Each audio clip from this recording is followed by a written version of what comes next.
Hi guys, and welcome to my channel Calm with Creativity. So this week's DIY are going to be unicorn themed, so please make sure to subscribe if you like these DIYs, and without further ado, let's just hop right into it.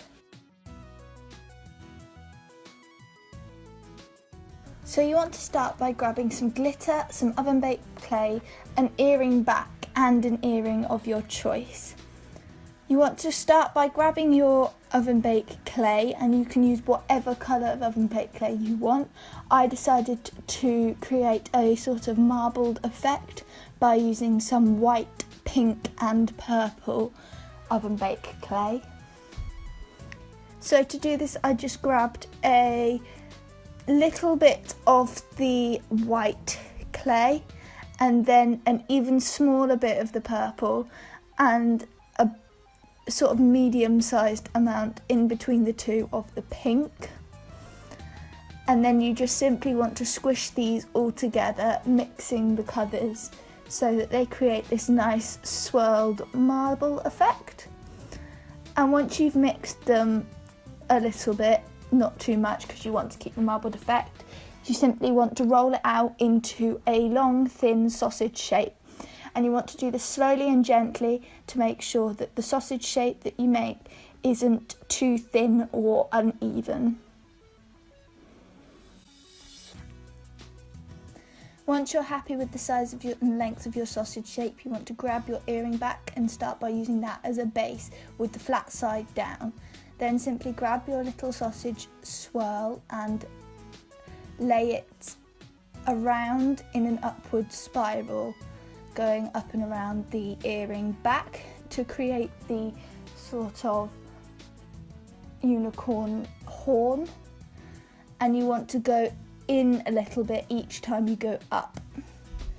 And to help with this, you might want to make parts of the sausage thinner towards the top so that it creates a more realistic looking horn.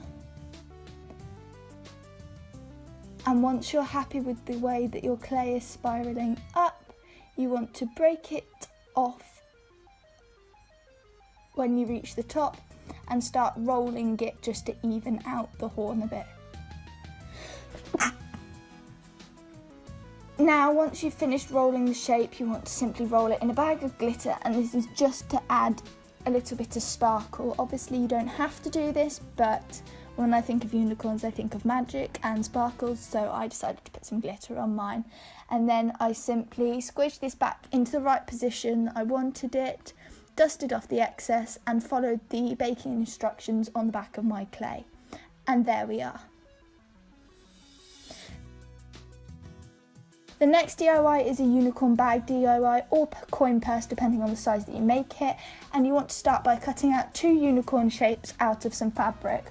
I actually decided to use 2 different coloured pieces of fabric and opted for a gold and a light baby pink colour, with about 1/2 centimetre of seam allowance around the shape.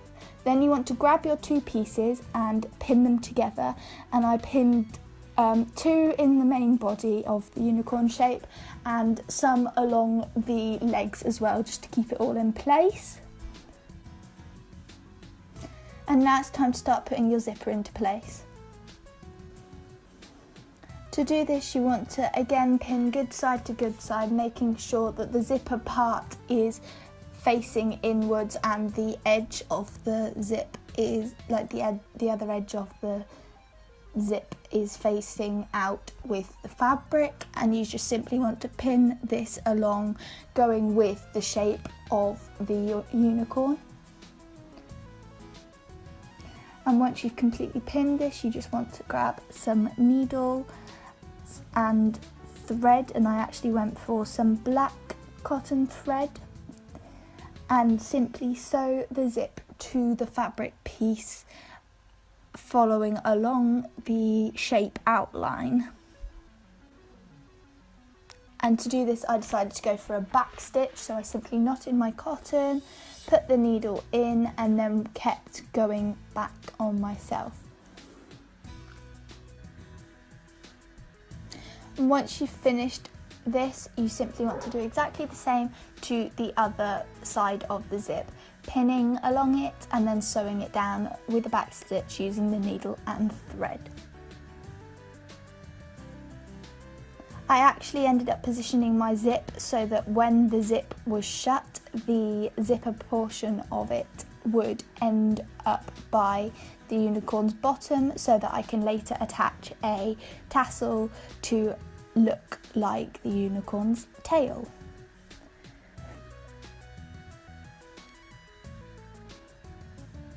And now that your zip's safely sewn in, you want to sew all the way around your unicorn following the outline shape. And I also did a back stitch for this, as you can see me demonstrating here. I go in before and then go back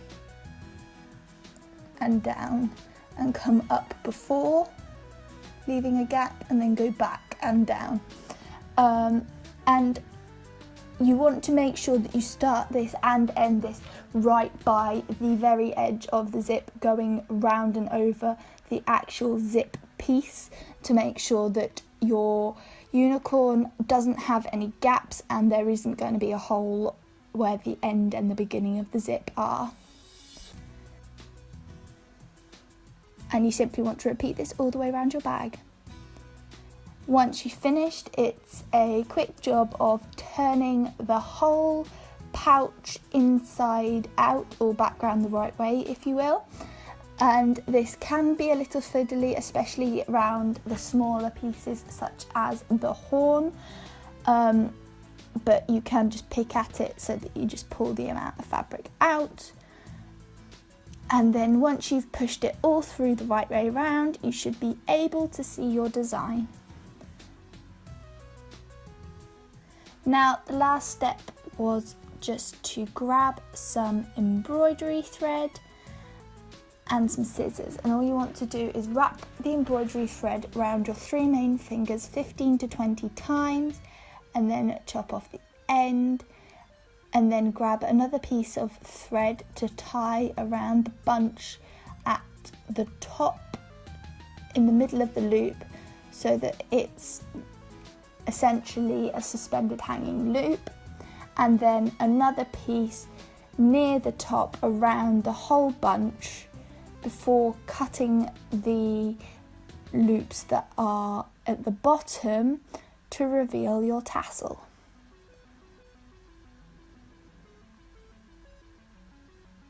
And you might want to trim this to make sure all the ends are the same length. And then simply tie this to the zipper and cut off any remaining thread. And there we are.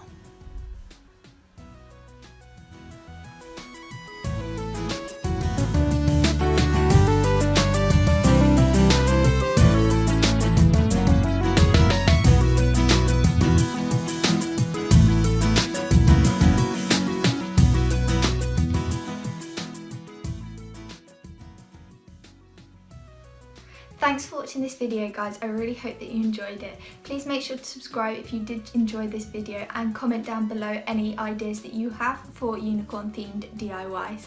And I'll see you guys next time. Bye!